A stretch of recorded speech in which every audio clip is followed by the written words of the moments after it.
বিষয়টা কি ঠিক হলো? কোন বিষয়টা ঠিক হয়নি বলো? না, এই যে তোমার একটা মানুষ পছন্দ করে, তুমি তারে পছন্দ না করে তুমি তারে ওভারটেক করে আরেকজনের নামে ট্যাটু করছো, এটা কেমন হলো বিষয়? তার আগে বলো, তুমি কি বিসিএস ক্যাডার?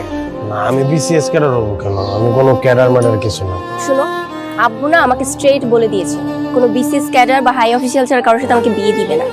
আর আমার না একটা ক্লাস আছে, তুমি নিজের কথা একবারও ভাবছো? তোমার সাথে কি আমাকে যায়?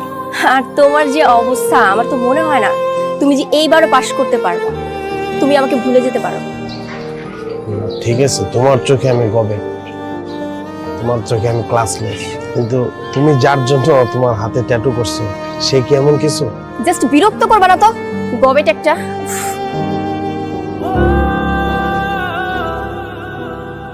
আমার মতো ক্লাসলেস গবেটাই তোমাদের মতন মেয়েদেরকে ভালোবাসে, বাকিরা সুযোগ নেই, আর কিছু নেই।